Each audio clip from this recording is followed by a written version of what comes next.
Hello guys, welcome to another tutorial with your boy Trill. Um, on this tutorial we're gonna do a side chaining tutorial, that is side chaining your kick or probably your 808 to your kick to ensure that they stay flat and you don't have any rumblers or crashes between the two sounds. I'm gonna make this tutorial as slow and probably as much as give example as much as possible to ensure that everyone gets to understand. If you're a beginner or probably you're a pro or you need a different way to side chain that I just made recently, which is side chaining. So if I play them all together, you'd actually hear what I'm talking about. You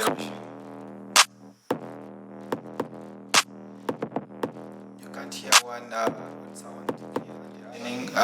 One tip to you guys: always make sure that on your mixer you go to the main track or the master track. Just throw any limiter there. Mine is set to 0 dB limiting to ensure that we don't clip. Then from there, if that is set, so basically where you have to put your compressor on, is on a channel or a track that you want the volume to be reduced. Because side chaining is all about reducing a certain element to ensure that one breathes higher enough. So in this case, we want to ensure that when our kick hits our 808 goes low. So we're gonna put a compressor on actually the 808. What I'm gonna do is open up the inspector. The shortcut is F4, or probably just click it there. Okay, so on here what I'm gonna do is I'm gonna throw in an inbuilt compressor. That is a default one to all Studio One users. Please, we are saved on this one. So what I'm gonna do is leave it on defaults, and I'm just gonna click on the side chaining icon there. So that one is done, and then what we're gonna do is send a signal to the compressor, that is our kick that we want to work with. In a moment I'm gonna turn off our clap. Okay, so on our clap, probably it's confusing here, you can just drag it up here. So what I'm going to want to do is just to send a signal. You can do it from here, or probably you can come to your mixer. Then on our kick we're gonna do a send. So side chaining, that's a good thing about Studio One. It already knows if you do any side chain, it's going to put all your side chaining down below. So that is the Wheezy. Actually I'm using the Wheezy drum. That's the 808 from Wheezy. I'm gonna click that up. I'm just gonna drag this a bit up. Then here there's a little icon down below there, which is the fader, pre-fader. So please ensure that the pre-fader is turned on. It turns into yellow, that means you've done the job. We'll go back to our 808 in a moment, and then you're just gonna bring up the compressor back on.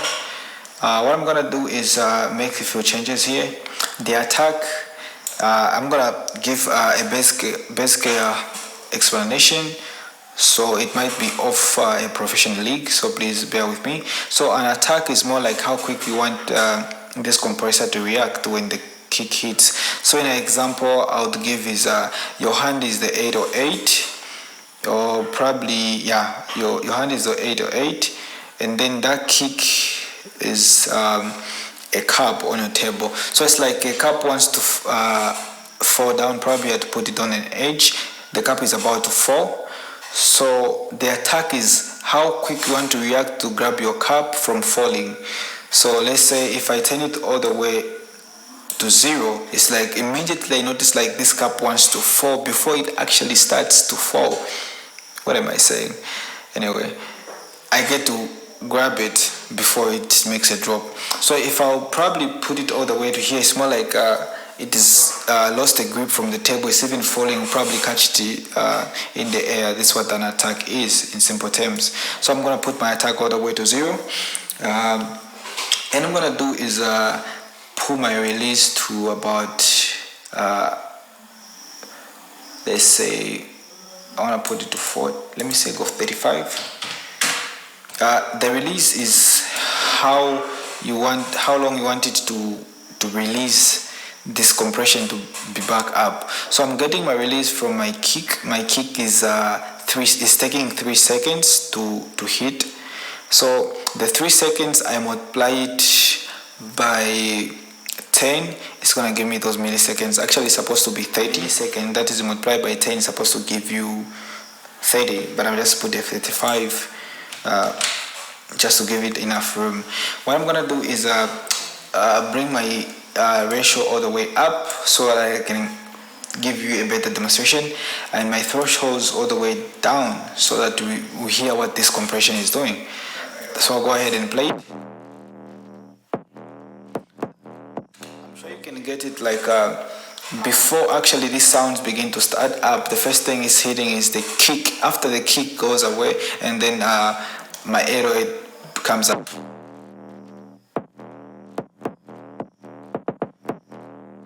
So if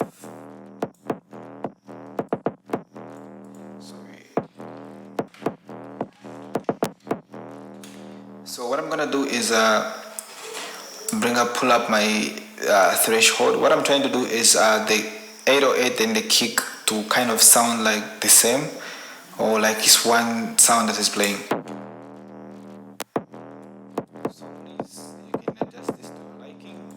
So please you can adjust this to your liking. I'm just gonna find something that I'm comfortable doing.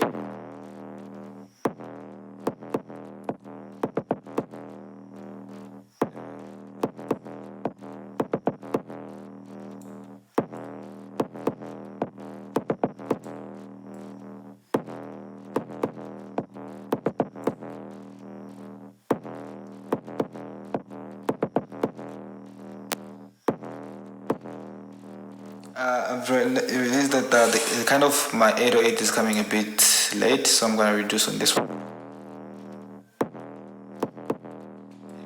Let me try to put it at 20. Let me see how that sounds.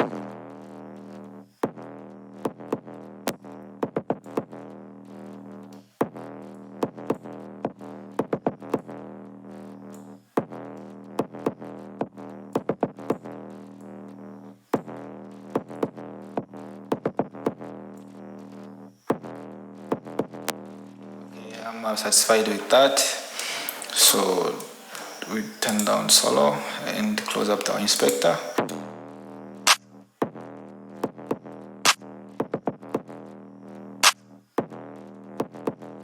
So this is after side chaining. So I'm gonna do is play the before and after. So the before, I'll just turn off, I'll deactivate this, I'll click that, I'll turn off my clap so that we focus on our kick and 808 to get a difference.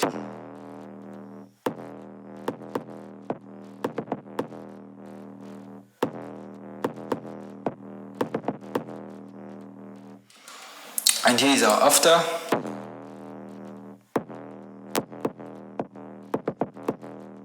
So we find that our kick is digging in the 808. Whenever our kick hits the 808, it goes all the way low and then it rises up. That's it for today. I'm so sorry that I haven't been posting a lot of tutorials in the past week. It's because my PC crashed, and I think I'm supposed to give this to a professional so they can fix it for me. Please leave a like if you enjoyed the video, or probably if you have got any suggestion, leave them down below the comment section. I'll try as much as possible to respond to some of you. And please, if you've got any personal question and personal request that you want to give, please hit me up on my IG. That is Trio de Silva. And please just drop your question there. If you have got any help that I'm supposed to probably help in, I'll probably come in and help you, and I'll be glad to help you, and I'll respond to you as quick as possible, that I assure you.